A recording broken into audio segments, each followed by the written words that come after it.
বন্ধুরা, আশা করি সবাই ভালো আছেন। তো বন্ধুরা, এখন যে ছবিটার বিষয়ে কথা বলবো সেই ছবিটার নাম হলো তাদি পার। যে ছবিটা 1993 সালে রিলিজ হয়েছিল এবং এই ছবিটার পরিচালকের দায়িত্বে ছিলেন হচ্ছেন মাহেশ ভাট। মাহেশ ভাটের এটা মিঠুন চক্রবর্তী কিনে মনে 3 নম্বর সিনেমা মনে তাদি পার। তো এই ছবিটা আমার কেমন লেগেছিল, তো সেই বিষয় নিয়ে হবে আজকের আলোচনা।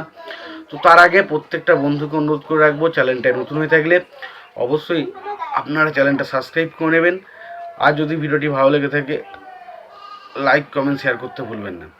দেখুন, ছবিটার পরিচালক তাদি পার, এই ছবিটার পরিচালক ছিলেন মহেশ ভাট, ছবিটা লিখেছিলেন রবীন ভাট ও জাভেদ সিদ্দিকী। ছবিটার চিত্রনাট্যের কাজ করেছিলেন মুকেশ ভাট এবং সিনেমা ফটোগ্রাফির কাজে যদি কথা বলি, সিনেমা ফটোগ্রাফি হিসেবে কাজ করেছিলেন প্রবীণ ভাট এবং সঙ্গীতের কাজ করেছেন নাদিম শ্রাবণ। এবং ছবিতে অভিনয় করেছিলেন মিঠুন চক্রবর্তী, পূজা ভাট, অনুপম খের, গুলশান গ্লোভার, সদাশিব, জুহি চাওলা সহ আরও অনেকে কিন্তু ছবির মধ্যে অভিনয় করেছিল।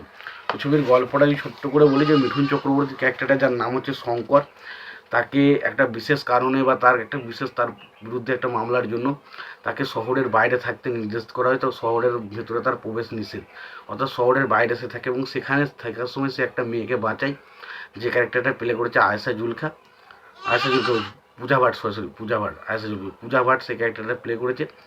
এবং তাকে সে বাঁচানোর পর বিষয়টা হয়ে যায় যে তাদের একটা বড়লোক পরিবারের একজন মেয়ে ছিল, সেই মেয়েটা নাকি হারিয়ে গেছে এবং সেই মেয়েটার মতো দেখতে হচ্ছে সেই মেয়েটাকে। সেই কারণে মিঠুন চক্রবর্তীর ক্যারেক্টারটা তার সম্পদ লুটানোর জন্য সেই মেয়েটার ক্যারেক্টারের বিষয়ে তাকে যেতে বলে এবং তার সাথে অভিনয় করতে বলে। এরকম একটা ক্যারেক্টার আমরা দেখতে পাই এবং শেষ পর্যন্ত এই সমস্ত কিছু করতে গিয়ে মিঠুন চক্রবর্তীর ক্যারেক্টারটা কীভাবে ফেসে যায়, সেই সমস্ত কিছু জানতে গেলে আপনাকে সিনেমাটা দেখতে হবে। দেখুন, সিনেমাটাতে গান, প্রথমে যদি গান নিয়ে কথা বলি, প্রত্যেকটা গান আমার কাছে খুব ভালো লেগেছে। বিশেষ করে আজ পহলি বার দিল কি বাত কি হ্যাঁ, আজ পহলি বার দিল কি বাত কব তক मैंने सोचा था।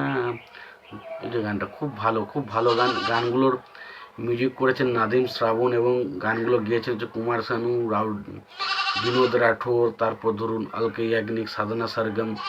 তো প্রত্যেকের গলায় গান কিন্তু আমার কিন্তু ছবির মধ্যে বেশ বেশ বেশ মজা পেয়েছি গানগুলো শুনে।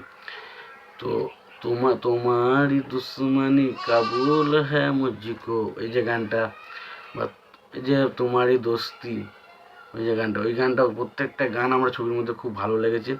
ছবিতে অ্যাকশনগুলো বেশ ভালো। ছবিতে প্রত্যেকের কাজ, এখানে সদাশিব, ওকে নিয়ে আর কি পরিষ্কার করে বলবো ভাই, ছবিতে তার যা কাজ দেখলে তুমি পাগল হয়ে যাবে, এরকম একটা কাজ। তো একসময় বলা হতো যে 90s হিন্দি ছবিগুলো কেন এত স্ট্রং ছিল ভাই, তাদের ভিলেন, তাদের হিরো, তাদের ছবির গান শুনলেই বুঝতে পারেন ভাই ছবিগুলো কেন এতটা মানুষ উপচে পড়তো দেখতে, বা হিন্দি ছবি দেখার প্রতি মানুষের এত ইন্টারেস্ট কেন ছিল, সেটা সত্যি প্রমাণ দেয়।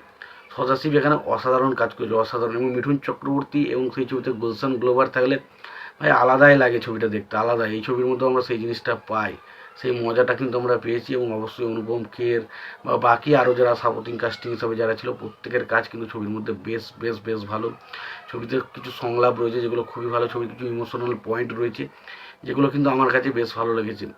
ওভারঅল সিনেমাটা আমার কাছে কিন্তু বেশ বেশ একটা ইন্টারেস্টিং সিনেমা লেগেছে, যেটার নাম হচ্ছে তাদি পার। তোমরা সিনেমাটা যদি দেখে থাকো, তোমাদের কেমন লেগেছে জানাতে ভুলো না।